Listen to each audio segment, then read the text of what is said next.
नमस्कार विद्यार्थी मित्रांनो, मी परत एकदा तुमच्या समोर आलो एक नवीन टॉपिक घेऊन, एक नवीन कन्सेप्ट घेऊन.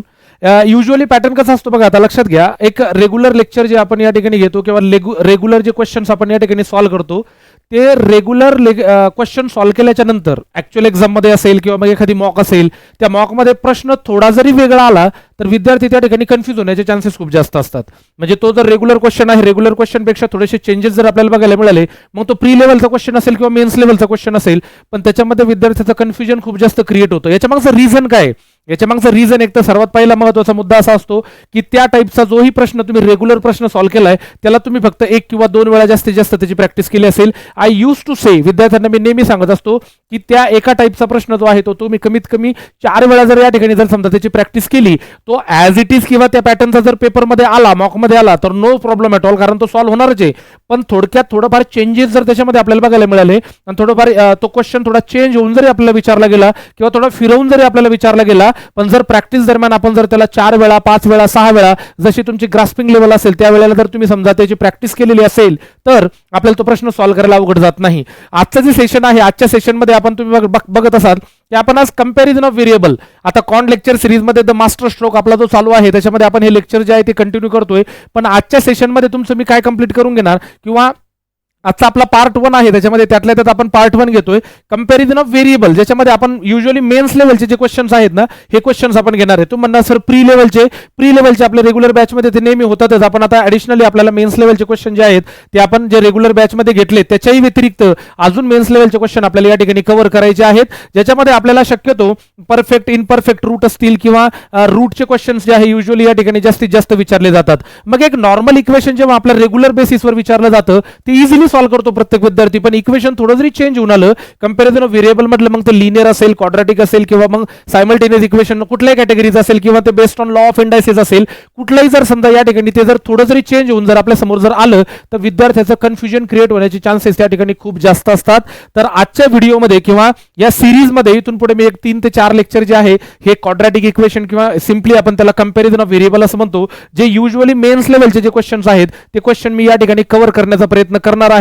त्याच्यामुळे तुम्हाला जर समजा ती कन्सेप्ट प्रॉपरली जर समजून घ्यायची असेल आणि त्यातून जर समजा आपल्याला रिझल्ट चांगला मिळवायचा असेल तर तुम्हाला प्रत्येक लेक्चर या ठिकाणी फॉलो करणं गरजेचं आहे.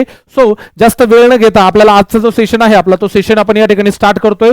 Part 1 comparison of variable mains level, याच्यामध्ये आपण आता 1 बाय 1 पुढे जात आहोत आणि ह्या कन्सेप्ट कशा क्लिअर करायच्या, त्याच्यातून मेन्सचा रिझल्ट कसा जनरेट करायचा त्याच्याबद्दलची चर्चा आपण या ठिकाणी करतोय. याच्याबद्दल मी जास्त बोलत नाही, याच्यावर विनाकारण वेळ वाया जातो, but you will have to join this group because this is my virtual classroom and if you want the explanation, if you want the solution of each and every doubt, then you will have to follow the we can say that the group or the channel of the Telegram, आणि याच्यावर तुम्हाला तुमच्या प्रश्नांची उत्तरे या ठिकाणी मिळणार आहे. So without wasting our time we are going to start our actual pattern, today's pattern. Sir main content जो आहे युजुअली या चॅप्टरचा main content comparison of variable, या चॅप्टरमध्ये नेमकं किंवा या कमिंग अंडर द चॅप्टर नेमके कुठले कुठले टॉपिक आपल्याला या ठिकाणी बघायचे, तर याच्यामध्ये मेनली जे प्रश्न विचारले जातात ते लॉ ऑफ इंडायसेसचे विचारले जातात, क्वाड्रॅटिक इक्वेशनचे विचारले जातात, सायमल्टेनियस इक्वेशनचे विचारले जातात आणि लिनियर इक्वेशनचे विचारले जातात. हे चारही मेन कंटेंट जे आहे युजुअली कंपॅरिझन ऑफ व्हेरिएबलचे या ठिकाणी असतात. याच्यामध्ये प्री लेवल मेन्स लेवल दोन्ही कॅटेगरीमध्ये हे चारही कंटेंट आपल्याला युजुअली या ठिकाणी विचारले जातात. त्याच्यामुळे आपल्याला अगदी प्री लेवल पासून मेन्स लेवलला जात असताना या सगळ्या गोष्टींना या ठिकाणी फॉलो करणं अत्यंत गरजेचं या ठिकाणी आहे. Sir comparison of variable exactly काय? आता मी ऑफलाईन बॅचमध्ये पण तुम्हाला सांगितलंय, ऑफलाईन बॅचमध्ये की सर कंपॅरिझन ज्याही व्हॅल्यूज आपल्याला व्हेरिएबलच्या मिळणार आहे त्यांचं कंपॅरिझन युजुअली आपल्याला इथं करावं लागतं. त्याच्यामध्ये आपल्याला एक्स आणि वाय, ह्या एक्स आणि वायचं कंपॅरिझन युजुअली आपल्याला विचारलं जातं की एक्सची व्हॅल्यू जी मिळालेली आपल्याला ती वाय पेक्षा मोठी आहे का, then it is x is greater than y. Usually x is greater than y, त्याच्यानंतर x is less than y, x is greater than और equal to y, x is less than और equal to y, आणि त्याच्यानंतर x equal to y और there is a no relation. तर हे no relation वाले chances पण आपल्याला असे 5 ऑप्शन युजुअली आपल्याला प्री लेवल मेन्स लेवलमध्ये बघायला मिळणार आहे. त्याच्यानुसार आपल्याला आपलं उत्तर काढायचंय. सर एक्झॅक्टली नो रिलेशन हे केव्हा येत असतं? मी नो रिलेशनच्या ज्या डेफिनेशन्स आहेत त्या नो रिलेशनच्या 3 डेफिनेशन्स मी युजुअली ऑफलाईन लेक्चरमध्ये पण तुम्हाला सांगितलंय, but right now it's a format of the recorded lecture. So that's why एकदा मी या ठिकाणी रेकॉर्ड केल्याच्या नंतर हे लाईफ टाईम तुमच्या जवळ असणार आहे, त्याच्यामुळे विसरण्याचे किंवा आपल्याला पुढचं पाठ आणि मागचं सरसपाट हे होण्याचे चान्सेस या ठिकाणी खूप कमी आहेत. त्याच्यामुळे हे लक्षात ठेवा. सर समजा एक्स आणि वायचं कंपॅरिझन जर आपण करतोय आणि एक्स आणि वायचं कंपॅरिझन करताना एकाच कंपॅरिझन मध्ये ग्रेटर दॅन आणि लेस दॅन हे दोघंही साईन जर या ठिकाणी सॅटिस्फाय होत असेल तर लक्षात ठेवा ही पहिली डेफिनेशन आहे. जिथं हे अशा टाईपचं रिलेशन आपल्याला बघायला मिळतं त्याला आपल्याला नो रिलेशन म्हणायचंय. ऑप्शन नंबर ई जो आहे तो आपल्याला या ठिकाणी टिक करायचा आहे. लक्षात घ्या, मी परत एकदा सांगतो, एक्स आणि वायचं कंपॅरिझन जेव्हा तुम्ही करताय, एक्स आणि वायचं कंपॅरिझन करत असताना जर एक्सच्या आणि वायच्या कंपॅरिझन मध्ये ग्रेटर दॅन आणि लेस दॅन दोघंही साईन जर अशा पद्धतीने या ठिकाणी सायमल्टेनियसली जर समजा फॉलो होत असतील तर त्याला सिम्पली नो रिलेशन असं आपल्याला या ठिकाणी म्हणायचंय. बरं, मग सर दुसरी डेफिनेशन काय असते याची जी दुसरी डेफिनेशन अशी आहे की सर एक्स आणि वायचं कंपॅरिझन जेव्हा आपण करतो याच्यामध्ये ग्रेटर दॅन, इक्वल टू आणि लेस दॅन जर सपोज तिघही साईन जर एकाच कंपॅरिझन मध्ये येत असतील, एकाच याच्यामध्ये फॉलो होत असतील, so it is also called as no relation. याचंही उत्तर आपल्याला नो रिलेशन म्हणून या ठिकाणी टिक करायचं आहे. आणि last but not the list की समजा एक्स आणि वायचं कंपॅरिझन जेव्हा येतं, जर एक्सचं उत्तर आपल्याला एक्सची whatever the values there पण त्याची व्हॅल्यू जर प्लस मायनस मध्ये मिळत असेल आणि वायची व्हॅल्यू पण जर आपल्याला प्लस मायनस मध्ये मिळत असेल तर लक्षात ठेवा याचंही उत्तर आपल्याला नो रिलेशनच मिळतं. अशा पद्धतीच्या ह्या तीन डेफिनेशन्स ज्या आहेत या नो रिलेशनच्या असतात, आहे आणि असणार आहे. मी तुम्हाला ऑफलाईन लेक्चरमध्ये पण सांगितलं, इथं पण परत एकदा रिपीट करतोय. सो डोंट यू वरी, हे याला विसरायचं नाही. एकदा जर तुम्ही याला विसरले, बिकॉज आय यूज टू से, मी विद्यार्थ्यांना नेहमी सांगतो की जेव्हा कंपॅरिझन ऑफ व्हेरिएबल तुमच्या समोर येतं, हे चॅप्टरचे प्रश्न जेव्हा तुमच्या समोर मॉक मध्ये ॲज वेल एज ऍक्च्युअल एक्झाम मध्ये येतात, तेव्हा सगळ्यात पहिला महत्त्वाचा मुद्दा काय असतो की कंपॅरिझन करत असताना या तिघांपैकी कोणी फॉलो होतोय का हे एकदा चेक करायचं. जर ह्या तिघांपैकी कोणी फॉलो होत नसेल तर मग तिथे आपल्याला ए, त्याच्यानंतर बी, त्याच्यानंतर सी आणि त्याच्यानंतर डी चा विचार करायचा आहे. बट सगळ्यात पहिला चान्स जो असतो तो नो रिलेशनचा एकदा शोधायचा आहे की ग्रेटर दॅन, लेस दॅन एकदा सायमल्टेनियसली सॅटिस्फाय होत असेल एकाच रिलेशन मध्ये, नो रिलेशन म्हणा. Sir greater than, equal to, less than एकदाच येत असेल, नो रिलेशन म्हणा. एक्सची व्हॅल्यू प्लस मायनस आणि वायची व्हॅल्यू प्लस मायनस मध्ये असेल, मी नेहमी विद्यार्थ्यांना सांगतो त्या प्लस आणि मायनसच्या पुढे आकडा कुठला आहे त्याची नक्कीच गरज नाही आपल्याला. फक्त साइन अलॉटमेंट जे आहे, साइन कॉम्बिनेशन जे आहे त्याच्यावर आपल्याला याचं उत्तर काढता येतं. मग या प्लस मायनसच्या पुढे 8 असू द्या, इकडे 9 असू द्या, इकडे 50 असू द्या, इकडे 100 असू द्या, इकडे 70 असू द्या, इकडे 1000 असू द्या, काहीही असू द्या, प्लस मायनसच्या साईनच्या पुढे असलेला जो नंबर आहे त्याची आपल्याला गरज नाहीये. रिमेंबर ऑलवेज जर प्लस मायनस दोन्ही साईडला असेल, it is 1000% no relation is there. Okay fine. तर या अशा पद्धतीचे ऑप्शन्स आपल्याला या ठिकाणी बघायचे. आणि लॉ ऑफ इंडायसेस, त्याच्यानंतर क्वाड्रॅटिक इक्वेशन, त्याच्यानंतर सायमल्टेनियस इक्वेशन, त्याच्यानंतर लिनियर इक्वेशन हे आपले मेन कंटेंट आहे. आजचा माझा जो मेन कंटेंट आहे तो मेनली आपण जेवढे प्रश्न आपण आजच्या लेक्चरमध्ये घेणार आहोत it is completely based on the quadratic equation. So आपण ते या ठिकाणी बघणार आहोत. चला ओके, पुढे जातोय आपण. सगळ्यात पहिले महत्त्वाचा मुद्दा विद्यार्थ्यांसाठी, ऍक्च्युली हे जे नियम आहेत हे नियम विद्यार्थ्याला माहीत असलेच पाहिजे. ज्या नियमांबद्दल मी या ठिकाणी बोलणार आहे, म्हणजे काही ठिकाणी आपल्याला असा स्कोप मिळून जातो की कितीही प्रश्न डिफिकल्ट असू द्या, 1 ते 2 सेकंदामध्ये तुम्ही त्या प्रश्नाचं उत्तर काढू शकता. मग तो प्रीचा क्वेश्चन असू द्या किंवा मेन्सचा क्वेश्चन असू द्या. I am talking about quadratic equation. हे जे साइन कॉम्बिनेशन मी या ठिकाणी दिलेत बघा तुम्हाला, आता हे साइन कॉम्बिनेशन जे आहे हे रूल आहेत, हे कोणासाठी आहे, हे स्पेशली क्वाड्रॅटिक इक्वेशनचे जे क्वेश्चन्स असतात हे याच्यासाठी आपल्याला या ठिकाणी बघायचे की सर हे नेमके बघा साइन अलॉटमेंटचे rule I am not talking about over here. मी साइन अलॉटमेंटच्या रूल बद्दल चर्चा नाही करत आहे, मी sign combination of quadratic equation बद्दल चर्चा करतोय.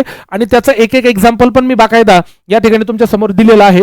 तर नेमका तो पॅटर्न काय असतो, म्हणजे हे साइन कॉम्बिनेशन जर असतील, हे साइन कॉम्बिनेशन असणारे प्रश्नांचे आपल्याला बिलकुल सोल्युशन काढायची गरज नाहीये. फक्त sign combination, if you see की हे साइन कॉम्बिनेशन आहे, या 6 साइन कॉम्बिनेशन पैकी जर ते साइन कॉम्बिनेशन सॅटिस्फाय होत असेल तर फक्त 1 ते 2 सेकंदामध्ये तुम्ही या प्रश्नाचं उत्तर या ठिकाणी देऊ शकता without solving that particular equation. ते इक्वेशन सॉल्व्ह न करता आपल्याला याचं उत्तर या ठिकाणी मिळेल. बरं, त्यातल्या त्यात पहिलं जे आहे सगळ्यात पहिला महत्त्वाचा मुद्दा काय बघा की सर साइन कॉम्बिनेशन जर पहिल्या इक्वेशन मध्ये प्लस प्लस असेल आणि दुसऱ्या इक्वेशनचं साइन कॉम्बिनेशन जर समजा मायनस प्लस असेल, लक्षात ठेवा या अशा टाइपचे साइन कॉम्बिनेशन जर असेल तर याचं उत्तर डोळे झाकून आपल्याला बी करायचं आहे, बिलकुल याचा विचार करायचा नाही. मग इथं 9 एका 14 आहे आणि इथं 18 एका 45 आहे, याचा विचार देखील करायची गरज आपल्याला या ठिकाणी नाहीये. फक्त हे साइन कॉम्बिनेशन, मग हे साइन कॉम्बिनेशन कसं असतं बघा, हा जो प्लस आहे हा प्लस बघा इथं दिलेला आहे आपल्याला, त्याच्यानंतर हा जो प्लस आहे इथं दिलाय. I am talking about this sign combination. Actually जर असा इथं प्लस प्लस दिला असेल, त्याच्यानंतर हा मायनस जो आपल्याला इथं दिलाय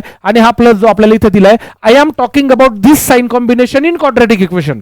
मी त्या साइन अलॉटमेंट बद्दल बोलत नाही जे आपण ऍडिशन सबट्रॅक्शन किंवा आपल्या बोर्ड मास कॅल्क्युलेशन मध्ये यूज करतो. मी त्या साइन अलॉटमेंट बद्दल या ठिकाणी चर्चा करतच नाहीये. Sign combination regarding the what, the quadratic equation. जिथं इथं प्लस दिलाय बघा, इथं प्लस आहे, हे प्लस आणि हे प्लस, हे 2 साइन कॉम्बिनेशन, इथलचा मायनस, इथलचा प्लस, इथलचा मायनस, इथलचा प्लस, डोळे झाकून तुम्हाला याचं उत्तर बी करायचं आहे. 1001% याचं उत्तर बीच असणार.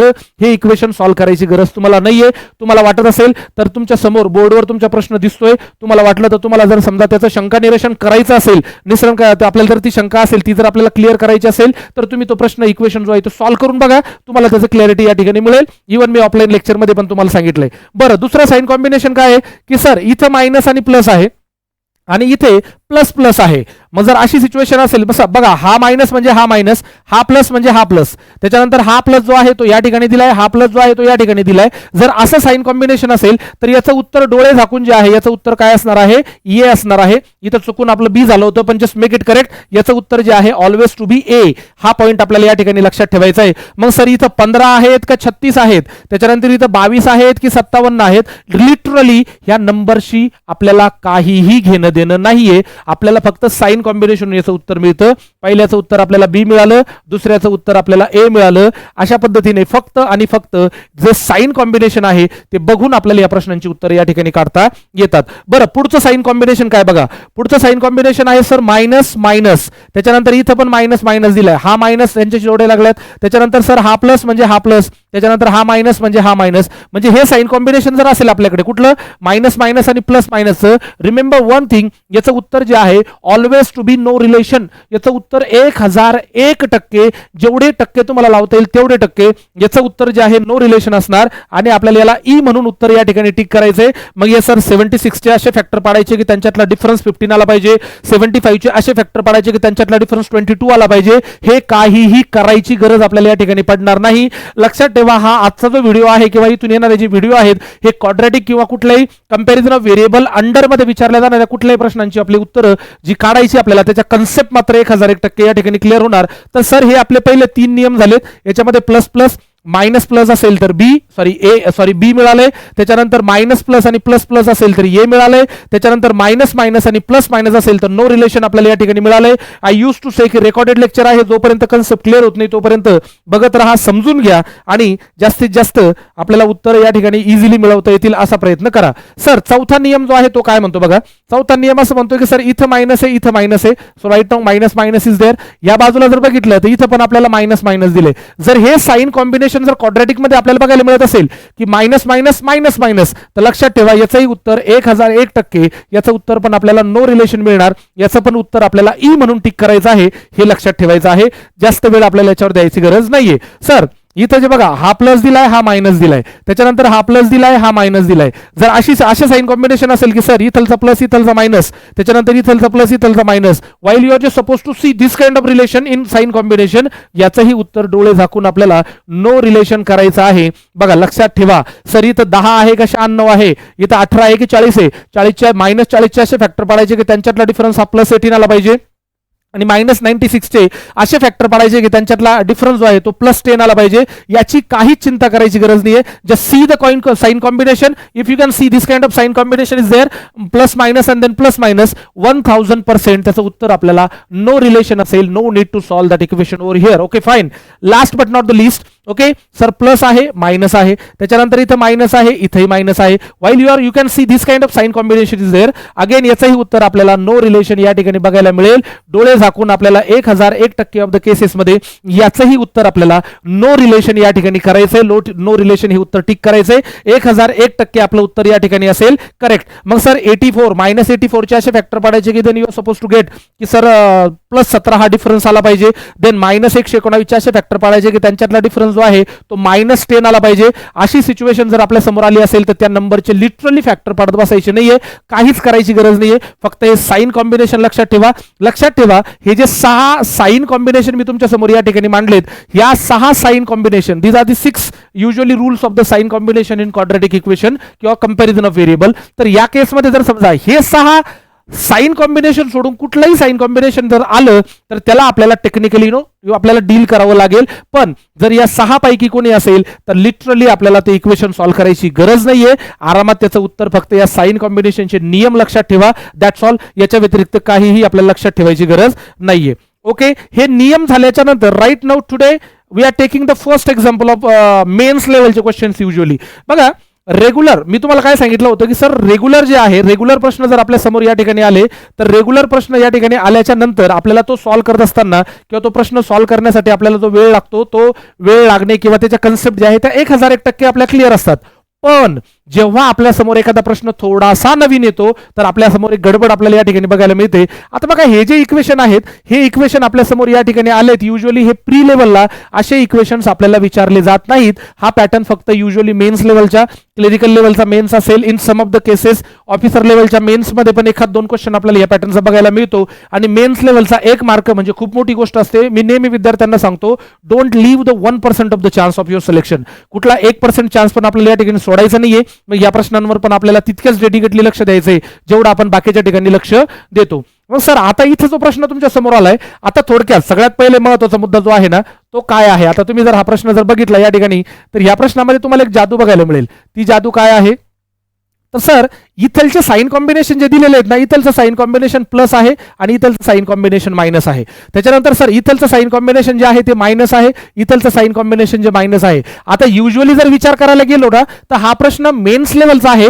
पण जर साइन कॉम्बिनेशन जर माझ्याकडे असतील आणि मी सांगितलेले साइन कॉम्बिनेशन जर तुम्ही लक्षात ठेवून जर त्याच्यावर तुमचं काम झालेलं असेल तर लक्षात ठेवा लिटरली या प्रश्नाचं उत्तर जे आहे नो रिलेशन आहे.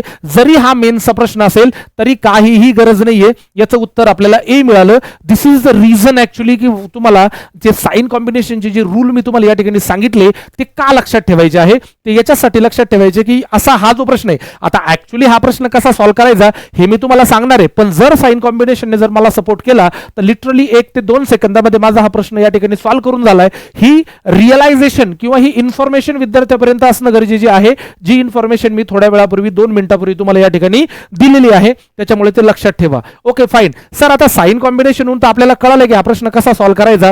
पण हा प्रश्न ऍक्च्युअली जर साइन कॉम्बिनेशनच्या पॅटर्न मध्ये जर बसत नसेल तर मग कसा सॉल्व्ह केला जाईल त्याच्याबद्दलची चर्चा आपण आता या ठिकाणी करतोय.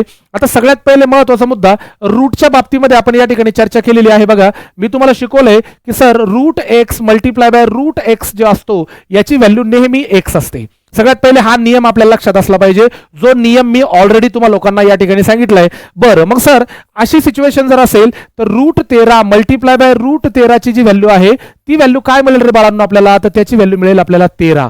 इन दॅट केस मला 52चे -52चे मला असे फॅक्टर पडायचे आहे की त्यांच्यातला डिफरन्स हा मला किती आला पाहिजे 3√13 आला पाहिजे. हे आपले या ठिकाणी मिनिंग आहे. मग सर आपले जे ओरिजिनल फॅक्टर या ठिकाणी असणार आहे त्या ओरिजिनल फॅक्टर मध्ये √13 आणि त्याच्यानंतर इकडचा √13 हे दोन जे आहे हे तर कंपल्सरी या ठिकाणी असणार आहे. मग सर हा जो 52 दिलाय ह्या 52 ला जर मी √13 ची व्हॅल्यू जर 13 असेल आणि याला जर डिवायडेड बाय 13 करत असेल तर 13 चौक 52. सो आता फक्त काय करायचंय √13 तर कंपल्सरी मिळालाय आपल्याला.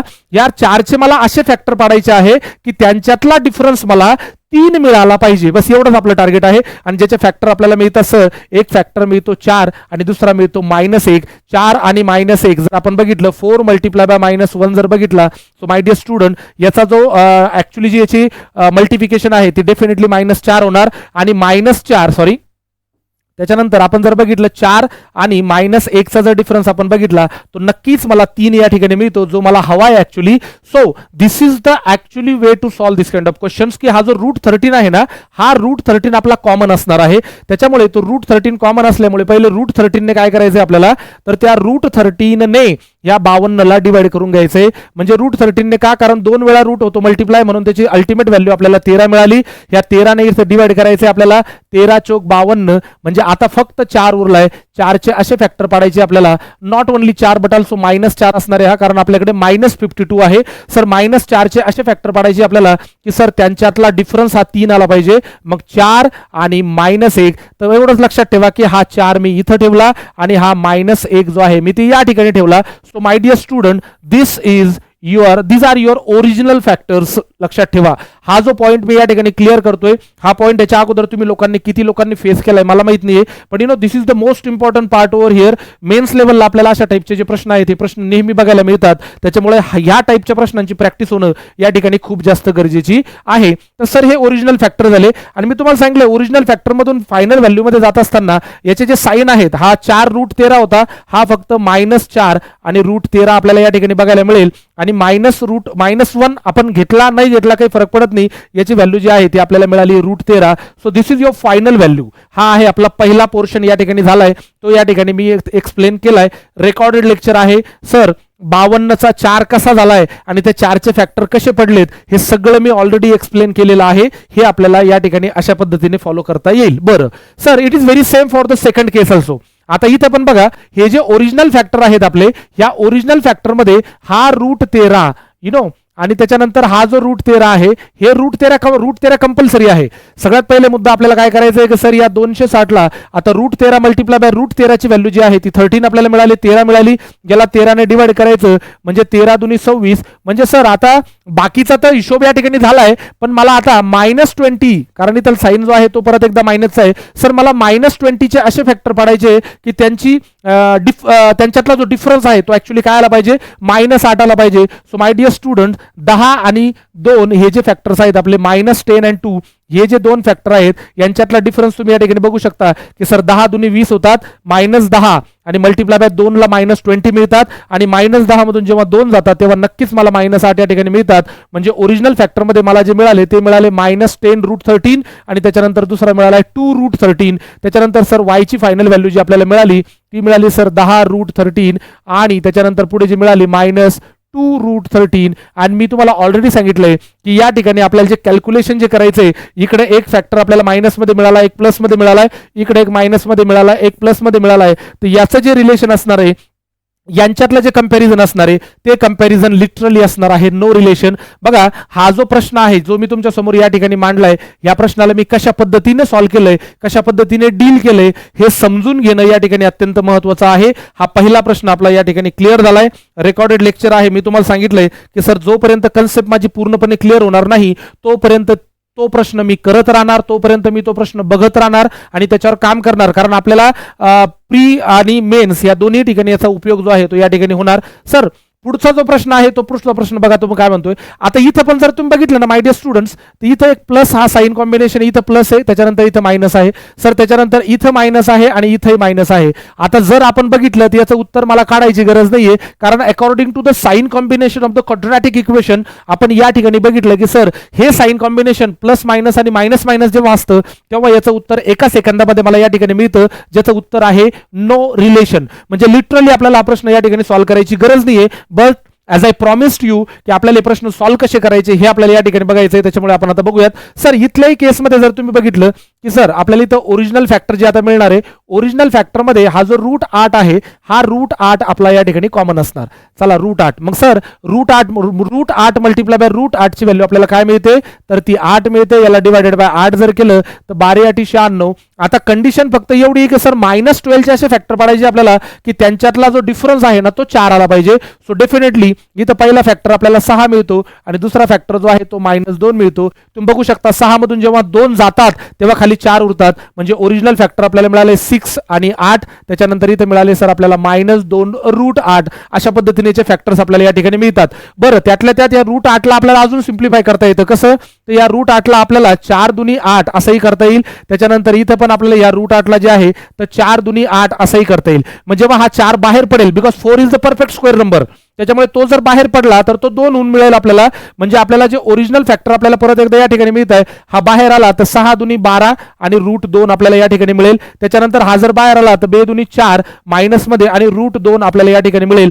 So the final value of the x is what, ती मिळाली आपल्याला -12 √2. आणि त्याच्यानंतर इकडे जो मिळालाय सर आपल्याला तो मिळाला 4 आणि √2. लक्षात घ्या, या अशा पद्धतीने हा प्रश्न सहज आणि एकदम सोप्या पद्धतीने आपल्याला या ठिकाणी डील करता येतो. If your all the concept regarding this is going to be clear. जर तुम्हाला त्याच्यासाठीच मी हे जे लेक्चर आज घेतोय, हे लेक्चर घेण्याच्या मागचा माझा मेन पर्पज, किंवा अजून फक्त एकच लेक्चर नाही घेणार आहे, पार्ट 1, पार्ट 2, पार्ट 3, एक जवळपास 3 ते 4 व्हिडिओ जे आहे ते मी रिगार्डिंग दिस क्वेश्चन्स किंवा या टाईपचे प्रश्नांचे या ठिकाणी घेणार आहे, ज्याच्यामधून आपल्याला या टाईपची जी कन्सेप्ट आहे ती 1001% क्लिअर या ठिकाणी झालेली पाहिजे. अजून एक महत्त्वाचा मुद्दा आपण जो या ठिकाणी केलाय की सर हे जे मी केलंय 8 चे फॅक्टर 4 दुनी 8, हे 8 चे फॅक्टर 4 दुनी 8, हा 4 जेव्हा बाहेर आला तेव्हा 2 होणार, म्हणजे 2 दुनी 4 इथे मिळाला.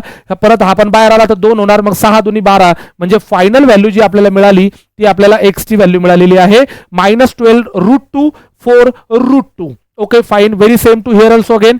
सर इथं पण आपले जे ओरिजिनल फॅक्टर आहे ना, या ओरिजिनल फॅक्टरमध्ये √12 जो आहे तो आपला या ठिकाणी परत एकदा कॉमन आहे. इथं √12 आहे, त्याच्यानंतर इथं पण √12 आहे. बरं, मग सर आता √12 इंटू √12ची व्हॅल्यू 12 मिळाली आपल्याला. मग इन दॅट केस मी जर 84ला जर डिवायडेड बाय जर 12 केलं तर सर 12 7 84 होतात. म्हणजे आता माझ्याकडे कोण उरला, आता माझ्याकडे -7 उरला. सर -7चे मला असे फॅक्टर पाडायचे की त्यांच्यातला डिफरन्स जो आहे तो -6 आला पाहिजे. सो डेफिनेटली इथलचे ओरिजिनल फॅक्टर आपल्याला जे मिळणार आहेत ते मिळणार आहेत -7 आणि 1. बघा 7 -7 मल्टिप्लाय बाय 1 जर केलं तर त्याचं मल्टिप्लिकेशन ऑब्विसली -7 मिळतो आणि -7 + 1चा जो रिझल्ट आहे तो डेफिनेटली आपल्याला -6 मिळतो. सो इन दॅट केस आपल्याला हा 7 इथं ठेवायचा आहे, -7 आणि हा 1 आपल्याला इथं ठेवायचा आहे. तो ठेवला नाही ठेवला तरी काहीही फरक या ठिकाणी पडणार नाही. बरं, यालाही सिम्प्लिफाय आपल्याला करता येणार आहे. कसं करता येणार बघा, याला पण आपल्याला 4 त्रिक 12 आणि याला पण आपल्याला 4 त्रिक 12 अशा पद्धतीने डील करता येईल. जेव्हा हा 4 बाहेर पडणार तेव्हा त्याचे 2 होणार. मग सर 7 दुनी 14 म्हणजे -14 आणि √3 या ठिकाणी मिळालाय. त्याच्यानंतर हा पण जेव्हा बाहेर पडेल तर 2 1 2 आणि मग मध्ये जो उरलाय तो आपल्याकडे तो उरलाय फक्त 3 उरलाय. सो बेसिकली हे आपले ओरिजिनल फॅक्टर झाले -14 √3 आणि 2 √3. So the final value of the y is what, sir ती मिळाली आपल्याला 14 √3 आणि त्याच्यानंतर इथे मिळाले सर आपल्याला -2 and then √3. So this is the final value of the y is there. So अशा पद्धतीने जर हा प्रश्न आपण या ठिकाणी सॉल्व्ह केला, so you can see that one value is plus, the second is minus, one value is plus and the second is minus. So डोळे दाखवून as I already told you that 1001% the answer of the question is no relation. ई उत्तर आपल्याला tick करायचंय. Sir या अशा टाईपचे प्रश्न जे आहे आपल्याला जेव्हा विचारले जातात, कारण हे प्रश्न जे आहेत किंवा हे क्वाड्रॅटिक इक्वेशन जे आहेत हे ऍक्च्युली नॉर्मल क्वाड्रॅटिक इक्वेशन पेक्षा थोडेसे वेगळे आहेत. थोडेसे नाही, ऍक्च्युली बरेचसे वेगळे आहेत. तर याच्यामध्ये हे करत असताना विद्यार्थ्यांना जर ह्या अशा टाईपचा प्रश्न सडनली आपल्या समोर अपिअर झाला, ती मॉक असेल किंवा मग त्याच्यानंतर आपली ऍक्च्युअल एक्झाम असेल, तर तिथं विदाऊट एनी पॅनिक सिच्युएशन त्याला डील कसं करायचं ते फक्त आपल्याला या ठिकाणी लक्षात ठेवायचं आहे. आय यूज टू से, मी नेहमी म्हणत राहतो, मला तो म्हणतच राहावं लागेल की रेकॉर्डेड लेक्चर आहे. तुम्हाला जोपर्यंत कन्सेप्ट क्लिअर होत नाही, जोपर्यंत प्रश्न प्रॉपर समजत नाही, तोपर्यंत त्याला बघत राहा, सॉल्व्ह करत राहा and then go on. Okay sir, पुढचा प्रश्न बघा तुमच्या समोर काय आलाय. इथलचा जो प्रश्न आपल्या समोर आला होता तो प्रश्न असा म्हणतोय की sir x² plus -5 plus -7x जो ब्रॅकेटमध्ये दिलाय, म्हणजे हा x जो आहे ब्रॅकेटमध्ये याच्यासाठी दिलाय की हा √5x आणि 7 √x असं न देता तो कॉमन दिलाय. So don't worry about this. आणि then plus √35. So very same की सर √35 चे मला असे फॅक्टर पाडायचे की त्यांची ऍडिशन मला ही आली पाहिजे √5 आणि √7. आता ऍक्च्युली हा प्रश्न दिसायला अवघड आहे. हा प्रश्न फक्त दिसायला अवघड आहे. लक्षात ठेवा, प्रत्येक दिसायला अवघड असणारी प्रत्येक गोष्ट कठीणच असते असं नाही. याच्यामध्ये आपल्याला एक लॉजिक असते, ते लॉजिक आपल्याला या ठिकाणी लक्षात ठेवायचंय. या अशाच टाईपचा प्रश्न मी जेव्हा विद्यार्थ्यांना आज म्हणजे हा लेक्चर मध्ये रेकॉर्ड करायच्या अगोदर जेव्हा ऑफलाईन बॅचमध्ये मी विद्यार्थ्यांच्या समोर असा प्रश्न मांडला तेव्हा ते एकदम पॅनिक झाले, अरे बापरे हे नेमकं काय आहे. आणि त्यातल्या बऱ्याच विद्यार्थ्यांना त्याच्या प्रश्नाचं उत्तरही आपल्याला या ठिकाणी काढता आलं नाही. याच्या मागचं रिझन होतं, मी ते आत्ता बोललोय, प्रश्न थोडासा चेंज झाला ना, झाली गडबड होऊन जाते आपली, आणि ती गडबड झाल्यामुळे आपल्याला त्या प्रश्नाचं उत्तर काढता येत नाही. चला ओके. मग सर आता हा प्रश्न दिसायला अवघड आहे, जसं मी नेहमी असं म्हणत असतो बघा की सर x² ओके प्लस जर आपण असं म्हणलं की 12x आणि प्लस 35 असा जर एक नॉर्मल ह्या प्रश्नाच्या ऐवजी जर ह्या प्रश्न तुमच्या समोर मांडला तर मला सांगा हा प्रश्न तुम्हाला अवघड वाटेल का? नाही. की सर 35चे असे फॅक्टर पाडायचे आपल्याला की ज्यांची ऍडिशन 12 आली पाहिजे. मग तुम्ही लगेच काय म्हणणार, सर 7 5 35, लगेच 7 5 35 झाले, 7 5 12 झाले. म्हणजे हा प्रश्न जेवढा तुम्हाला सोपा वाटतोय तेवढाच सोपा हा प्रश्न आहे, फक्त त्याच्यामध्ये रूट दिलेले आहेत म्हणून रूटला घाबरायचं नाही आपल्याला. It is very easy to deal. Actually हा आपला आजच्या लेक्चर मधला तिसरा प्रश्न आहे. तर त्याच्यामध्ये आपल्याला ह्या सिच्युएशन मध्ये मी विद्यार्थ्यांना पॅनिक होताना बघितलंय की सर हे कसं करायचं, म्हणून प्रश्न थोडा जरी चेंज झाला तरी घाबरायचं नाहीये. Just go with the flow. आणि जे आपण या ठिकाणी केलंय, ज्या पद्धतीची प्रॅक्टिस या ठिकाणी केली, because sign combination, sign allotment त्याच्यामध्ये काही चेंज होणार नाही. लॉ ऑफ इंडायसिस मी जेव्हा तुम्हाला लोकांना शिकवलं त्याच्यामध्ये जे लॉ ऑफ इंडायसिसचे जे नियम होते, रूटच्या ज्या व्हॅल्यूज होत्या त्याच्याबद्दल आपलं पूर्ण एक्सप्लेनेशन या ठिकाणी झालेलं आहे. तर सर व्हेरी सेम इथं या ठिकाणी जर बघितलं तर ओरिजिनल फॅक्टर आपल्याला काय मिळाले, ओरिजिनल फॅक्टर आपल्याला मिळाला √5 आणि दुसरा मिळालाय सर आपल्याला √7. मग या केसमध्ये आपल्याला x ची फायनल व्हॅल्यू काय मिळाली, x ची फायनल व्हॅल्यू आपल्याला मिळाली -√5 आणि त्याच्यानंतर इकडे जर बघितलं तर इकडे मिळालं सर आपल्याला -√7. हे आपल्या फायनल व्हॅल्यू आहे. Very same, no problem. Very same to here also की सर 15चे आपल्याला असे फॅक्टर पाडायचे की त्यांची ऍडिशन मला √3 आणि √5 आली पाहिजे. सो डेफिनेटली हेच त्याचे फॅक्टर्स आहेत. मग ओरिजिनल फॅक्टर जे आपल्याला या ठिकाणी मिळाले ते मिळाले √3 आणि दुसरा जो मिळाला तो मिळाला सर आपल्याला √5. अशा पद्धतीचे हे फॅक्टर आहे सर. वायची फायनल व्हॅल्यू काय मिळाली, ती मिळाली -√3 आपल्याला या ठिकाणी मिळाली आणि -√5 या ठिकाणी मिळाली. मी नेहमी तुम्हाला सांगत असतो की जे कंपॅरिझन आहे ना, या चॅप्टरचं जे अल्टिमेटम आहे ते आहे कंपॅरिझन. की तुम्ही सर अगोदर खूप जास्त मेहनत केली, तुम्ही फॅक्टर्स पाडले, त्याच्यानंतरला प्रॉपर साइन अलॉटमेंट त्याचं केलं, पण अल्टिमेटली जेव्हा कंपॅरिझन करायची वेळ आली, त्या कंपॅरिझन मध्ये जर समजा तुम्ही तुमचं कंपॅरिझन जर चुकवलं आणि त्या कंपॅरिझन मध्ये जर गडबड झाली, तर आपल्याला या ठिकाणी अगोदर आपण केलेली जी पूर्ण मेहनत आहे ती मेहनत आपली या ठिकाणी वाया जाणार. आपले जे रेग्युलर बॅचवाले जे लेक्चर्स आहे ऑफलाईन आणि ऑनलाईन मध्ये, त्याच्यामध्ये कंपॅरिझन युजली कसं केलं जातं त्याच्याबद्दल मी ऑलरेडी बोललेलो आहे, ऑलरेडी सांगितलेलं आहे. तर जर तुम्ही समजा कदाचित हा पॅटर्न मध्ये जर तुम्ही कन्फ्युज होत असाल की हाऊ टू कम्पेअर दिस, तर तुम्हाला नक्कीच तुम्हाला तो व्हिडिओ या ठिकाणी बघावा लागेल किंवा ऑफलाईन लेक्चरमध्ये जे आपण घेतले त्याच्यावर आपल्याला लक्ष द्यावं लागेल. मग सर आता इथं बघा -5 आणि -5 या दोघांना जर बघितलं, √-5 आणि √-5 हे दोघं जे आहेत हे सेम आहेत. आणि जसं की आपल्याला लहानपणापासून माहिती आहे की निगेटिव्ह मध्ये जो मायनस मध्ये जी स्मॉल व्हॅल्यू असते तिची ऍक्च्युअल न्यूमेरिकल व्हॅल्यू जी आहे ती जास्त असते. म्हणून सर -5 आणि -7 पेक्षा हा जो √3 आहे हा ऍक्च्युअली मोठा आहे. मग सर -5 पेक्षा इकडे कोणी मोठा आहे का, नाही. जर ऑब्व्हियसली -5 पेक्षा इकडे कोणी मोठा नाही तर डेफिनेटली -3 पेक्षा नसणार. तर याचं उत्तर जे आहे ते आपल्याला डी या ठिकाणी मिळेल. x is less than or equal to y. अशा पद्धतीने हा प्रश्न आपल्याला सॉल्व्ह करता येतो. याच्यामध्ये जास्त व्हेरिएशन्स नव्हते तेवढे, कारण याच्यामध्ये डायरेक्ट व्हॅल्यू आपल्याला मिळालेल्या होत्या. सर पुढचं जे इक्वेशन आहे ते डेसिमलशी रिलेटेड आहे. आता बघा डेसिमलशी रिलेटेड, आता हे इक्वेशन जर तुम्हाला सॉल्व्ह करायचं असेल तर हे इक्वेशन सॉल्व्ह करत असताना चॅप्टर नंबर 1 आणि 2 मध्ये जेव्हा आपण बेसिक्स घेतो, जेव्हा आपण त्याच्यामध्ये डेसिमलचे कॅल्क्युलेशन्स कसे करायचे याच्याबद्दल जेव्हा चर्चा केली जाते, किंवा एका स्पेसिफिक 2 डेसिमल नंबरचं मल्टिफिकेशन आपण जेव्हा करतो तेव्हा त्यांच्या डेसिमलच्या पोझिशनची ऍडिशन केली जाते, हे जे नियम आपण ऑलरेडी बघितलेले आहे त्याच नियमांचा उपयोग आपल्याला या ठिकाणी करायचा आहे. की सर 0.133 चे मला असे फॅक्टर पाडायचे की ज्यांची ऍडिशन जी आहे किंवा ज्यांची सम जी आहे ती डेफिनेटली मला किती आली पाहिजे, तर -0.89 आली पाहिजे. एवढं आपल्याला लक्षात ठेवायचं आहे. आता बघा हा जो प्रश्न आहे ना, हा पण नॉर्मलच प्रश्न आहे, पण याचं प्रेझेंटेशन जे आहे याचं हा तुमच्या समोर ज्या पद्धतीने मांडला गेलाय, म्हणजे याच्यातून 99% ऑफ द स्टुडंट जे आहे ते कन्फ्युज होणार. आणि लिटरली तुम्हाला सांगतो जवळपास 90 ते 95% लोक या प्रश्नाला सॉल्व्ह न करता याला स्किप करतील. बरं स्किप कसं करतील, खूप जास्त वेळ दिल्याच्या नंतर स्किप करतील. असं नाही की बघितलं बरोबर स्किप करतील. आय यूज टू से की प्रश्न सॉल्व्ह कुठला करायचा आणि प्रश्न स्किप कुठला करायचा, ह्या दोन गोष्टीचं जर गणित तुम्हाला जमलं तर तुमचा रिझल्ट जास्त दूर नसतो. पण आपण काय करतो, खूप जास्त वेळ वाया घालवतो आणि मग आपल्याला कळतं की this question is actually for the skip. मग आपण तेव्हा त्याला स्किप करतो, पण तोपर्यंत आपला वेळ जो आहे तो खूप सारा या ठिकाणी गेलेला असतो. चलो लेट इट बी. सर आता आपण या ठिकाणी चर्चा करूयात की काय वाटतं तुम्हाला 133, थोड्या वेळासाठी विसरून जायचं की हा 0.133 आहे. 133 चे आपल्याला असे फॅक्टर पाडायचे सर आपल्याला की ज्यांची ऍडिशन मला 0.89 आली पाहिजे. तर सर याचं जे फॅक्टर आहे ते आहे जवळपास 19,733 असे. यस, याचे जे फॅक्टर पडतात ते येतात. मी पहिले विदाउट डेसिमल सांगतो तुम्हाला. 19,733 असे की 19,177 19,733 असे. मग सर यांना डेसिमल मध्ये कसं डील करणार आपण, आता बघा लक्षात घ्या. ओरिजिनल फॅक्टर आपले जे आहे ते काय असणार आहे सर, ओरिजिनल फॅक्टर माझे असणार आहे ओरिजिनल फॅक्टर जे आपले असणार आहे ते ओरिजिनल फॅक्टर आपले असतील -0.70 आणि दुसरा जो असणार आहे तो असणार आहे -0.19. So basically these are my original factors. म्हणजे काही वेगळं नव्हतं. 19,133 होतो, 19,733 असे होता. हेच आपल्याला या ठिकाणी बघायला मिळालेलं आहे. फक्त विचारण्याचा अप्रोच फक्त डेसिमल, कारण आपण शिकलोय हा 0 तसाही आपल्याकडे नसणार आहे. मग सर ओरिजिनल फॅक्टर जर आपण बघितले सर -0.7 ला जर मी मल्टिप्लाय केलं -0.19 ने, तर नक्कीच या दोघांचा जो मल्टिफिकेशन आहे तो हा मिळणार आहे आपल्याला. इथं डेसिमल 1 नंतर आहे, इथं डेसिमल 2 नंतर आहे. सो डेफिनेटली 2 आणि 1 3, म्हणजे इथं बघा डेसिमल बरोबर किती नंतर आलाय, 3 नंतर आलाय. आता हे सगळे नियम मी तुम्हाला ऑलरेडी शिकवलेले आहेत. कुठे, जेव्हा आपण डेसिमल कॅल्क्युलेशन शिकलो होतो तेव्हा. त्याच्यामुळे मग सर हे झाले ओरिजिनल फॅक्टर. मग सर फायनल व्हॅल्यू जी आपल्याला मिळणार आहे, आता ती फायनल व्हॅल्यू आपल्याला एक्स ची काय मिळाली, तर ती मिळाली सर आपल्याला 0.7 मिळाली. आणि इकडे जर बघितलं तर इकडे आपल्याला 0.19 मिळाली. हे आहे आपली फायनल व्हॅल्यू. 0.7 म्हणा किंवा 0.70 म्हणा, त्याने काही फरक पडणार नाही. आणि इथं जर बघितलं, तिथं बघितलं आपण सर 0.19.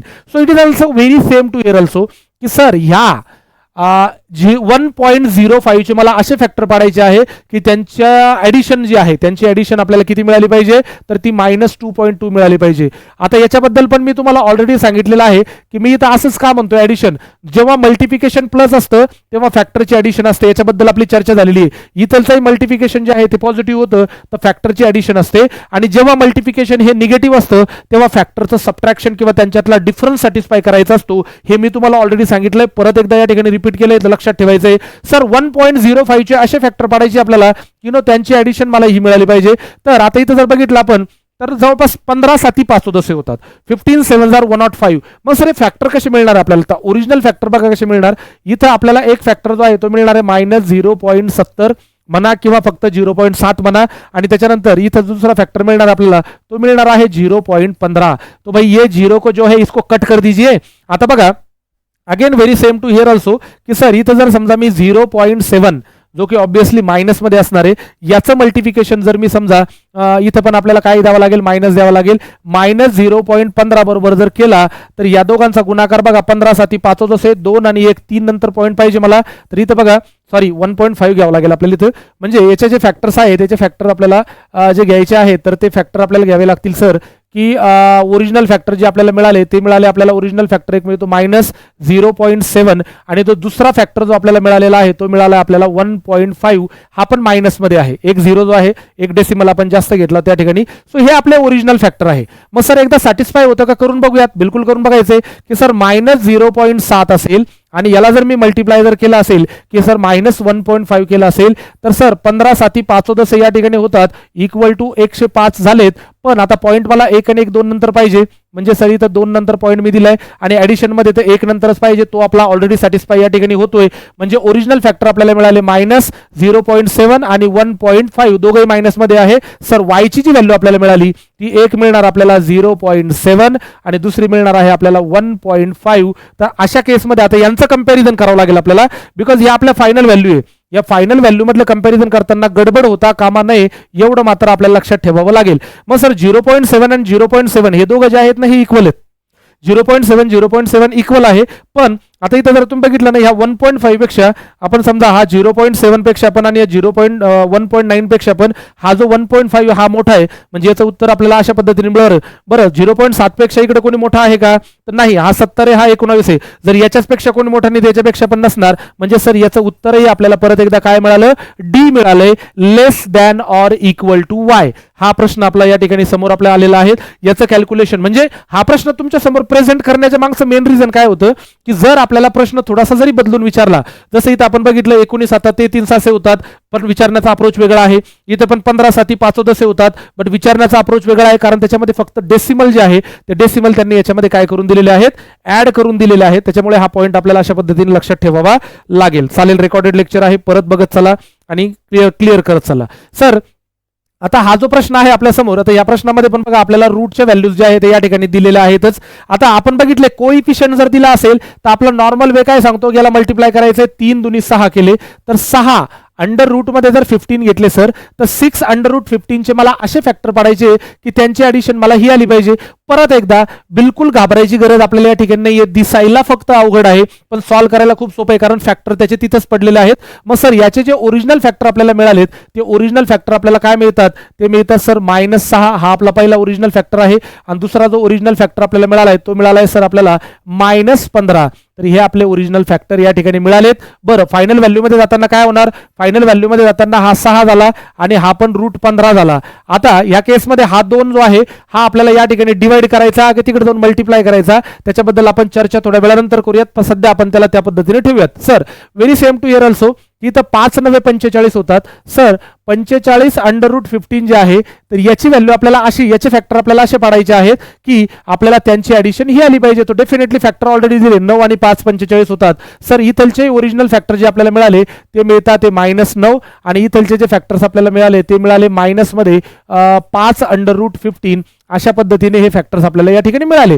बरं मग वायची व्हॅल्यू काय मिळणार आपल्याला, जसं आपण नेहमी बघितलंय ओरिजिनल फॅक्टर मधून फायनल व्हॅल्यू मध्ये जाताना साइन चेंज होणार. मग इथं आपल्याला 9 मिळाला आणि दुसरा जो फॅक्टर आहे तो आपल्याला 5 आणि मग रूट 15 या ठिकाणी मिळालेला आहे. तर सर हा 5 आपल्याला जो आहे तो इकडे आणून मल्टिप्लाय करायचा आणि हा 2 आपल्याला इकडे जाऊन मल्टिप्लाय करायचा. मग सर इकडची x ची व्हॅल्यू आपल्याला मिळाली 6 पंचे 30, हा एक फॅक्टर आपल्याला या ठिकाणी मिळाला. आणि दुसरी जी व्हॅल्यू आहे आपली ती आहे 15 पाचे 75, म्हणजे अंडर रूट मध्ये आपण याला 75 जरी लिहिलं तरी आपल्याला या ठिकाणी चालेल. किंवा सरळ सरळ जे आहे ते आपल्याला याची व्हॅल्यू जी मिळेल ती 5 आणि रूट 15 अशा पद्धतीने आपल्याला या ठिकाणी मिळेल. कारण याचं मल्टिप्लिकेशन जर झालं तर आपल्याला ह्या व्हॅल्यू अशा पद्धतीने मिळतील की सर इथं 6 होता, 6 पंचे 30 आणि 15ला मल्टिप्लाय केलं 5 ने तर 5 इंटू रूट 15 असं आपल्याला मिळेल. व्हेरी सेम इकडे जर आलो आपण तर सर वायची जी व्हॅल्यू आपल्याला मिळाली ती एक मिळाली 9 दुनी 18 आणि दुसरी जी व्हॅल्यू मिळणार आहे आपल्याला ती मिळणार आहे 5 दुनी 10, 10 रूट 15 अशा पद्धतीने याच्या व्हॅल्यूज आपल्याला मिळतील. सर आता महत्वाचा मुद्दा उरला आपल्याकडे कंपॅरिझन. इथं जर बघितलं 30 जो आहे 18 पेक्षा आणि 10 पेक्षा मोठा आहे आणि हा 18 जो आहे या 5 पेक्षा मोठा आहे. बाकी कंपॅरिझन चेक करत बसायचं नाही, विदाउट एनी डाऊट याचं उत्तर ई आलंय. कारण 18 पेक्षा 30 मोठा आहे आणि 5 पेक्षा 18 मोठा आहे. एवढं जरी लक्षात ठेवलं आपण, मी तुम्हाला थोड्या वेळापूर्वी सांगितलं होतं की जेव्हा तुम्ही कंपॅरिझनची सुरुवात करणार आहात त्या कंपॅरिझनची सुरुवात करत असताना तुम्हाला फक्त एवढं लक्षात ठेवायचंय की पहिले आपल्याला नो रिलेशनवाले कॅटेगरी सॅटिस्फाय होताना दिसताय का. जर त्या कॅटेगरी सॅटिस्फाय होताना दिसत असतील तर एबीसीडीचा विचार करायची गरज आपल्याला या ठिकाणी नाही. चला पुढे जातोय सर आपण. पुढचा प्रश्न आपण बघतोय. पुढचा प्रश्न आपला या ठिकाणी बघा अजून एक थोडंसं काहीतरी वेगळं बघायला मिळेल आपल्याला. इथं आता हे जे दिलं इक्वेशन हे सेम इक्वेशन आहे, प्लेन इक्वेशन, याच्याबद्दल जास्त चर्चा करायची गरज नाहीये की सर 25 सकत 150 या 150चे असे फॅक्टर पाडायचे आपल्याला की त्यांच्यातला डिफरन्स -5 आला पाहिजे. सो डेफिनेटलीच आपल्याला ओरिजिनल फॅक्टर जे या ठिकाणी मिळाले ते एक मिळाला -15 आणि दुसरा मिळाला 10. 15 10 150 होता, 15तून 10 गेले -5 उरतात. हे प्लेन इक्वेशन आहे. सो फायनल व्हॅल्यू जी आपल्याला मिळाली वायची ती मिळाली सर आपल्याला 15 आणि त्याच्यानंतर -10. तर आता या 6 ने डिवाइड करायचं की काय करायचं ते आपण नंतर बघूयात. पण सध्या आपल्याला जी वायची व्हॅल्यू आहे ती या ठिकाणी मिळाली.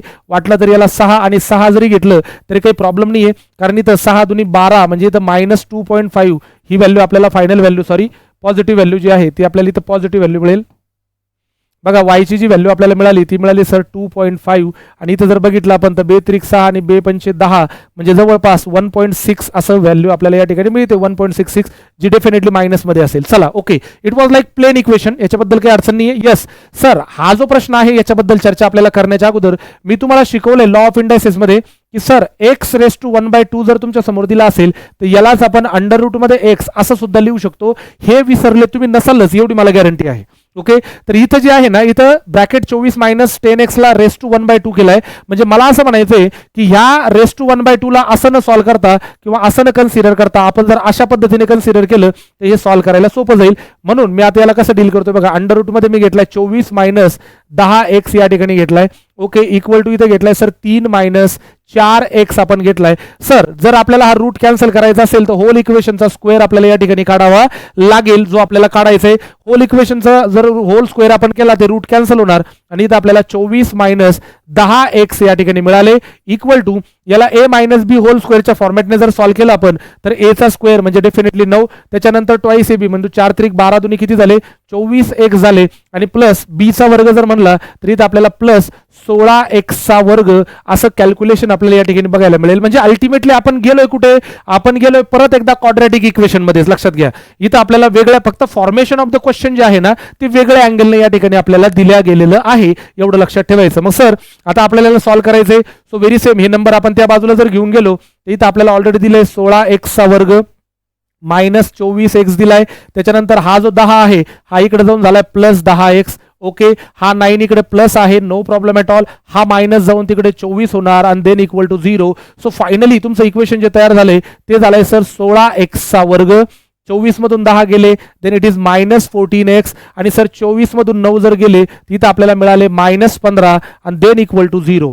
सो व्हेरी सेम, या दोघांचं कॅल्क्युलेशन तुम्हाला 16 15 240 होतं. हे जर कळत असेल तसं करा, नाहीतर मी तुम्हाला ऑलरेडी शॉर्टकट सांगितली. याला 8 दुनी 16 म्हणायचं आणि याला 5 त्रिक 15 म्हणायचं. म्हणजे आपल्याला सरळ सरळ इथं जर बघितलं आपण तर यांचे जे फॅक्टर्स आपल्याला या ठिकाणी मिळतात ते मिळतात 8 त्रिक 24 पहिला फॅक्टर आणि 5 दुनी 10 हा मिळाला आपल्याला दुसरा फॅक्टर. तर याचे ओरिजिनल फॅक्टर जे आपल्याला मिळाले ते काय मिळत आहे बघा -24 आणि 10. बिकॉज -24 प्लस 10चा रिझल्ट बघा बरोबर -14 येतो आणि या दोघांचं मल्टिप्लिकेशन ऑब्विसली 240 येणार आहे. सो फायनली आपल्याला जी x ची व्हॅल्यू या ठिकाणी मिळाली ती आता इथे मिळाली 24 आणि इथे मिळाली आपल्याला 10, जी की आता मायनस होणार. मग डिवायडेड बाय आपल्याला 16 करायचंय, डिवायडेड बाय आपल्याला 16 या ठिकाणी करायचंय. तुम्ही डिवायडेड बाय 16 करू शकता किंवा डायरेक्ट जरी तुम्ही हा नंबर तिकडे जाऊन मल्टिप्लाय केला तरी चालेल. सर 8 त्रिक 24 केला, 8 दुनी 16 म्हणजे x ची एक व्हॅल्यू मला मिळाली 1.5 आणि दुसरी जी व्हॅल्यू आहे ती आहे जवळपास 16 7 12 दोसे होता 16 सकी 96 म्हणजे इथं जवळपास आपल्याला -0.6 या ठिकाणी आपल्याला बघायला मिळेल. सर कंपॅरिझन करताना कसं करायचंय? It is again very same. Sir एक फॅक्टर प्लस एक फॅक्टर मायनस मिळाला, एक फॅक्टर प्लस एक फॅक्टर मायनस मिळाला. कंपॅरिझनचा जास्त लोड आपल्याला या ठिकाणी नाहीये, कारण साइन कॉम्बिनेशन जे आहे त्या साइन कॉम्बिनेशननी मला ऑलरेडी सांगितलंय की बाबा याचं उत्तर नो रिलेशन आहे. त्याच्यामुळे हा त्याच्यापेक्षा मोठा की हा त्याच्यापेक्षा छोटा हे कंपॅरिझन करत बसायची गरज आपल्याला या ठिकाणी नाहीये. सरळ सरळ याचं उत्तर नो रिलेशन आलंय. रिझन आहे त्याच्या मागचं. आता हे जर आपल्याला इथं जर लक्षात आलं असतं, बघा इथं जर लक्षात आलं असतं की सर इथलचं इक्वेशन कसं दिलंय, इथलचं साइन कॉम्बिनेशन काय दिलंय आपल्याला, पहिला मायनस दिलाय त्याच्यानंतर दुसरा मायनस दिलाय. ओके, त्याच्यानंतर इकडचं साइन कॉम्बिनेशन जर आपण बघितलं असतं की इथे मायनस दिलाय त्याच्यानंतर पुढे मायनस दिलाय. जर हे साइन कॉम्बिनेशन जर तुमच्या लक्षात राहिलं, लक्षात घ्या हे साइन कॉम्बिनेशन जर आपल्या लक्षात राहिलं तर आपल्याला लिटरली सॉल्व्ह करायची गरज नाहीये. याचं उत्तर आपल्याला नो रिलेशन या ठिकाणी मिळालंय. हा महत्वाचा मुद्दा. परीक्षेमध्ये आपल्याला हे जे केलंय मी फक्त हा प्रश्न सॉल्व्ह कसा करायचा हे मी तुम्हाला ऑलरेडी सांगितलंय, पण टेक्निकली आपल्याला परीक्षेमध्ये प्रश्न सॉल्व्ह करत असताना एवढंच लक्षात ठेवा की सर इथं मायनस आहे, इथं मायनस आहे, मायनस मायनस असेल, त्याच्यानंतर सर इथं मायनस आहे, इथं मायनस आहे, मायनस मायनस असेल तर याचं उत्तर नो रिलेशन. म्हणजे फक्त 2 ते 3 ते 5 सेकंदामध्ये या प्रश्नाचं उत्तर आपण या ठिकाणी काढू शकतो. चला पुढे जातोय आपण.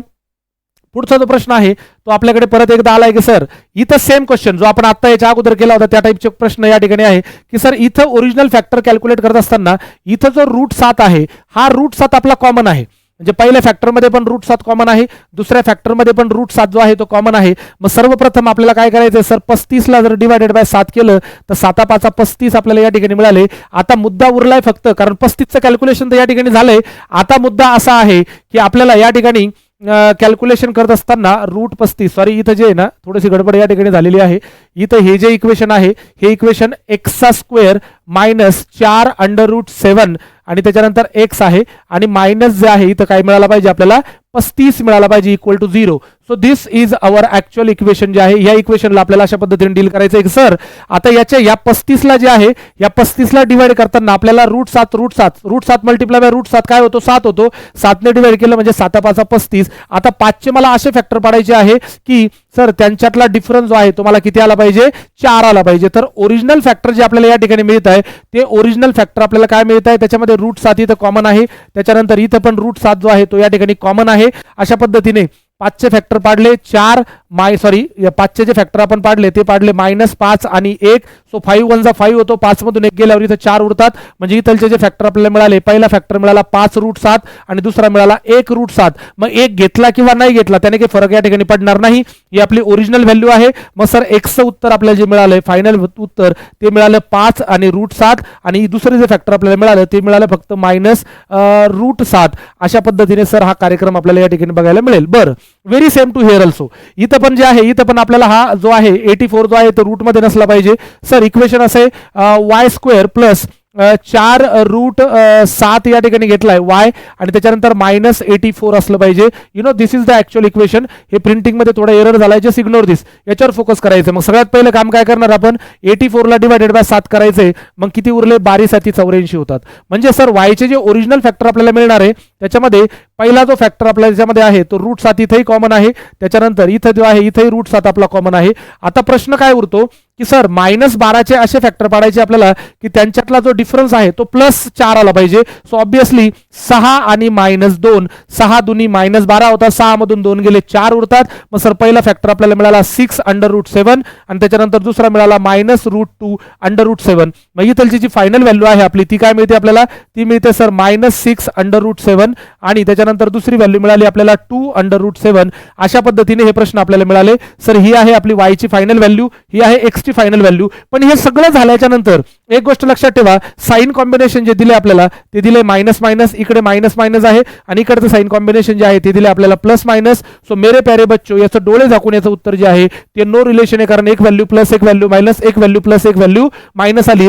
अशा पद्धतीने हा प्रश्न आपल्याला या ठिकाणी सॉल्व्ह करता येईल. चला पुढे जातोय आपण. रेकॉर्डेड लेक्चर असल्यामुळे तुम्ही रिपीट करून या ठिकाणी बघू शकता. आता हा प्रश्न याच्याकडे थोडं नंतर जाऊयात, पहिले आपण याला सॉल्व्ह करूयात, because this is law of indices वाला क्वेश्चन की सर वाय स्क्वेअर प्लस इथं जर याचं रूट काढलं तर 24 मिळतं, इक्वल टू याचं जर रूट काढलं तिथं 33 मिळतं. सो व्हेरी सेम सर वायचा वर्ग जर आपण या ठिकाणी घेतला की सर 33 हा तिकडे गेला आणि हा जर मायनस समजा 24 झाला. आता 33 मधून जेव्हा 24 जाणार आहे तेव्हा हे डेफिनेटली 6 आणि हे पुढचे 3 म्हणजे 9, म्हणजे सर वायचा जो स्क्वेअर आहे तो आपल्याला काय मिळाला, तो 9 मिळाला. तर सर वायची व्हॅल्यू आपल्याला इथं काय मिळणार आहे, according to the law of indices जे आपण बघितलं होतं याचं उत्तर जे आहे ते आपल्याला प्लस मायनस 3 या ठिकाणी मिळालं. Very crystal clear, very easy वाला पॅटर्न इज देअर. महत्वाचा मुद्दा आहे इकडं. आता बघा दिसायला एकदम भयंकर अवघड आपल्याला दिसायला लागले, पण लिटरली तुम्हाला सांगतो हा प्रश्न जे आहे ना ऍक्च्युअली याच्याही पेक्षा सोपा आहे. इकडचं जो सेकंड इक्वेशन दिसायला बघा किती भयंकर दिसतंय, पण याचे जे ऍक्च्युअल कॅल्क्युलेशन आहे थोडक्यात तुम्हाला जर सांगायचं झालं तर बघा आपण बघायचो की सर एक्सचा वर्ग plus 5x plus 6 equal to 0 हे बघितलंय की नाही, आपण बघितलंय की 6चे असे फॅक्टर पाडायचे आपल्याला की त्यांची ऍडिशन आली पाहिजे. मग आपण काय करायचो, एक्सचा square plus 3x plus 2x plus 6 असं या ठिकाणी घ्यायचो. मग एक्स कॉमन येणार, एक्स कॉमन घेतल्याच्या नंतर इथे एक्स प्लस 3 मिळायचा, मग इथं आपल्याला प्लस 2 मिळायचा, मग परत मध्ये एक्स प्लस 3 असायचा इक्वल टू 0. हे स्टेप बाय स्टेप कॅल्क्युलेशन आपण केलंय. मग आपण हा ग्रुप जो आहे हा ग्रुप आपण कॉमन करायचो, एक्स प्लस 3 आणि दुसरा ग्रुप आपल्याला मिळायचा x plus 2 equal to 0. So my dear students लक्षात घ्या, आपल्याला ह्या प्रश्नाने ऑलरेडी इथपर्यंत आणून सोडले. तुम्ही बघा याच्याकडे बघा आणि याच्याकडे बघा, दोघं तुम्हाला जवळपास 99% सेमच दिसतील. थोडासा पॅटर्न वेगळा आहे, फक्त हे मी तुमच्या समोर काय एक्सप्लेन केलं की जेव्हा स्टेप बाय स्टेप जातो तेव्हा आपली ही पहिली स्टेप, ही दुसरी स्टेप, ही तिसरी स्टेप आणि ही चौथी स्टेप. तर आपल्याला पहिली स्टेप न देता या प्रश्नामध्ये आपल्याला ही स्टेप जी आहे या ठिकाणी दिलेली आहे. म्हणून आता याला डील करताना कसं करायचंय, रेकॉर्डेड आहे त्याच्यामुळे हे तुम्ही बघून घेऊ शकता. याला मी आता तुमच्या समोरून रफ करतो कारण आपल्याला ऍक्च्युअल जो प्रश्न आहे तो या ठिकाणी सॉल्व्ह करायचा आहे. म्हणजे सर हे ऑलरेडी फॅक्टर दिलेले आहेत आपल्याला. म्हणजे इथं जर आपण बघितलं तर एक्स प्लस 6 हा पहिला फॅक्टर दिलाय, म्हणजे एक्सची एक व्हॅल्यू आपल्याला काय मिळाली, -6 मिळाली. व्हेरी सेम सर दुसरी व्हॅल्यू काय दिली आपल्याला, दुसरी दिली 8 मायनस 1/x दिलंय, म्हणजे 1/x दिले. मग हा होणार 8 इक्वल टू, हा जर तिकडे गेला तर हा झाला 1/x. मग सर हा x इकडे येणार, x इक्वल टू हा तिकडे गेला 1/8. म्हणजे लिटरली आपल्याला या ठिकाणी अशा व्हॅल्यूज मिळाल्या.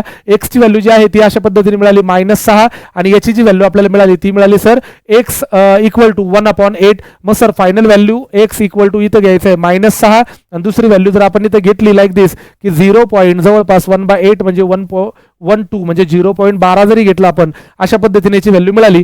सर याची व्हॅल्यू मिळाली आपल्याला एक -1 प्लस मध्ये, याची व्हॅल्यू मिळाली प्लस आणि मायनस मध्ये. याचं उत्तरही नो रिलेशन असेल. आकड्यांबरोबर जास्त खेळायची गरज आपल्याला या ठिकाणी नाही. चला पुढे आलोय सर आपण. जो पुढचा क्वेश्चन आहे तो क्वेश्चन आपल्या समोर परत एकदा तुमच्या समोर आहे. पॅटर्न जो आहे तो मोस्ट प्रोबेबली सेम आहे. आता या ठिकाणी जर आपण बघितलं तर सर 52 इथं 52 ला आपल्याला डिवाइड करायचं 13 ने, कारण जे ओरिजिनल फॅक्टर आपल्याला मिळणार आहे त्याच्यामध्ये रूट 13 जो आहे ना हा रूट 13 आपल्याकडे कॉमन आहे. मग जेव्हा रूट 13 कॉमन आहे याला डिवाइडेड बाय 13 जर केला तर 13 चौक 52. सर 4चे मला असे फॅक्टर पाडायचे की त्यांची ऍडिशन 5 आली पाहिजे. सो डेफिनेटली याचे फॅक्टर मिळतात -4 आणि -1. 4 1 4 होतो आणि 4 आणि 1 5 होतात. म्हणजे इथं मिळाला आपल्याला -4 रूट 13 आणि इथं मिळाला -1 रूट 13. तो -1 घेतला नाही घेतला तरी चालेल, पण याची जी फायनल व्हॅल्यू आपल्याला मिळाली x ची ती मिळाली सर 4 रूट 13 इथं पहिले मिळाला आणि इथं आपल्याला मिळाला फक्त रूट 13. अशा पद्धतीने हे फॅक्टर्स आपल्याला या ठिकाणी मिळाले. Okay no problem. या साईडला गेलो सर आपण परत एकदा. इथं वायचे जे ओरिजिनल फॅक्टर आहे या वायच्या ओरिजिनल फॅक्टरमध्ये इथं सुद्धा परत एकदा रूट 13 आणि त्याच्यानंतर रूट 13 या ठिकाणी कॉमन आहेत. आपल्याला 260 ला जेव्हा रूट 13 मल्टिप्लाय बाय रूट 13 आपण करणार तेव्हा 13 मिळणार. 13 दुनी 26 म्हणजे सर 20 चे मला असे फॅक्टर पाडायचे की त्यांची ऍडिशन -9 झाली पाहिजे. सो डेफिनेटली ते -4 आणि -5 या ठिकाणी होतात. म्हणून इथं आपण घेतलाय सर -4, इथं घेतलाय -5. मग सर वायची जी व्हॅल्यू आपल्याला मिळणार आहे ती काय मिळणार आहे, 4 रूट 13 या ठिकाणी मिळेल आणि दुसरी जी व्हॅल्यू आहे ती 5 आणि रूट 13 या ठिकाणी मिळेल. टेक्निकली जर दोन्ही बाजूला बघितलं आपण तर 13 जो आहे तो कॉमन आहे. मग 13 जर कॉमन असेल तर 4 रूट 13 आणि 4 रूट 13 हे इक्वल झाले, पण 5 रूट 13 या दोघांपेक्षा मोठा आहे. त्याच्यामुळे इकडे जर बघितलं तर 5 पेक्षा आणि 4 पेक्षा कोणी मोठं या ठिकाणी नाहीये. म्हणजे सर याचं उत्तर जे आपल्याला बघायला मिळेल ते डी बघायला मिळेल, less than or equal to y. X is less than or equal to y असं रिलेशन आपल्याला या ठिकाणी बघायला मिळेल. तर इथे आपण ज्या पद्धतीने प्रश्न सॉल्व्ह केलाय ते तुम्ही या ठिकाणी बघू शकता. बिकॉज रेकॉर्डेड लेक्चर आहे, जास्त लेक्चर लेंदी होऊ नये म्हणून मी या ठिकाणी डील करतोय. याचंही प्रेझेंटेशन जे आहे, या प्रश्नाचं पण प्रेझेंटेशन जे आपल्याला या ठिकाणी करायचं आहे ते फक्त वेगळ्या पद्धतीने दिले, थोडंसं ते वेगळ्या पद्धतीने झाल्यामुळे आपल्याला फक्त या ठिकाणी लवकर सॉल्व्ह करावं लागेल, कारण लेंथ जी आहे ती व्हिडिओची थोडी जास्त नको व्हायला. आय थिंक हा लास्टवालाच क्वेश्चन आपला या ठिकाणी आहे. Very good. तर हा लास्टवाला क्वेश्चन आपण या ठिकाणी सॉल्व्ह करतोय. सर इथं दिलं आपल्याला एक्सचा स्क्वेअर. आता इथं मल्टिप्लाय जर दिलं तर 625 एक्सचा 6वा पॉवर जर रूट काढला आपण याचं तर इथं मिळतात 25 आणि एक्सचा क्यूब आपल्याला या ठिकाणी बघायला मिळेल.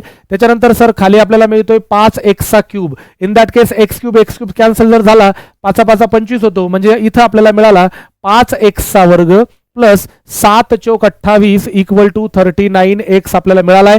सर हा 39 या ठिकाणी येणार sir 5 x square minus 39 x आणि देन प्लस 28 इक्वल टू 0. आता जर बघितलं आपण तर लाईक 14, इथं जर बघितलं की सर 14 दुनी 28 होतात, असंही आपण या ठिकाणी करू शकतो, पण 5 दुनी 10 नाही चालणार आपल्याला. मग सर इथं आपण जर घेतलं की 7 चौक 28 आणि याने याला मल्टिप्लाय केलं 7 5 35, म्हणजे याचे जे ओरिजिनल फॅक्टर आपल्याला मिळाले, एक मिळालाय -35 आणि दुसरा मिळालाय 4. तर इथं जर बघितलं आपण -4च मिळेल ऑब्विसली, कारण हे प्लस पाहिजे आपल्याला.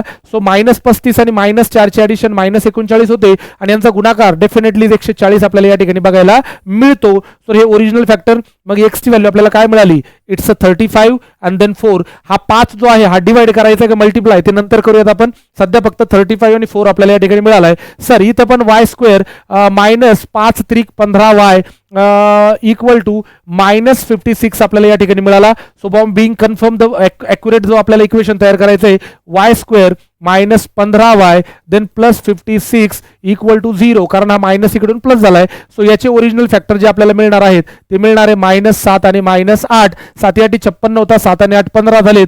सो वायची फायनल व्हॅल्यू आपल्याला मिळाली 7 आणि 8. पण लक्षात ठेवा हा जो इकडचा तो 5 आहे, हा 5 फक्त आपल्याला तिकडून मल्टिप्लाय करायचा आहे, म्हणजे सर फायनल व्हॅल्यू मिळाली आपल्याला 7 5 35 आणि 8 5 40. ही वायची फायनल व्हॅल्यू, म्हणजे हा 35 इक्वल झाले, तो 40 या दोघांपेक्षा पण कसा आहे, मोठा आहे. म्हणजे सर याचंही उत्तर आपल्याला डी मिळालं, बिकॉज 35 पेक्षा इकडे कोणी मोठं नाही आणि 40 पेक्षा पण इकडे कोणी मोठं नाहीये. अशा पद्धतीने याचं उत्तर जे आहे ते आपल्याला या ठिकाणी काढता आलेलं आहे. बघा आजचा जो लेक्चर आहे, आजच्या लेक्चरमध्ये मी 10 क्वेश्चन घेण्याचा प्रयत्न केलाय, कारण मला सुरुवातीला काही त्याचं बेसिक पण या ठिकाणी सांगायचं होतं. सो आपण जेवढे प्रश्न आज या ठिकाणी घेतले हे प्रश्न असे होते जे युजली मेन्समध्ये विचारले जातात किंवा एखाद्या वेळेला ऑफिसर लेवलच्या प्रीला पण विचारले जाऊ शकतात. पण फक्त लक्षात ठेवा हे प्रश्न दिसायला अवघड असतात, सॉल्व्ह करायला खूप सोपे या ठिकाणी असणार आहेत. त्याच्यामुळे जास्त चिंता किंवा जास्त न घाबरता आपल्याला एकदम आरामात या ठिकाणी हे कॅल्क्युलेशन्स जे आहे ते करता येतात. तो आजचा पार्ट 1 जो होता, पार्ट 1 मध्ये मी मोस्ट ऑफ द कन्सेप्ट जे आहे ते क्लिअर करण्याचा प्रयत्न केलाय. जास्तीत जास्त डाऊट्स तुमचे सॉल्व्ह होतील याच्यातून हे मला लक्षात आलेलं आहे. सो हा व्हिडिओ जर तुम्ही शेवटपर्यंत बघितला असेल तर वेल डन. पुढचे पार्ट 2 पार्ट 3 पार्ट 4 तुमच्यासाठी लवकरच मी या ठिकाणी घेऊन येणार आहे. तोपर्यंत थांबतो.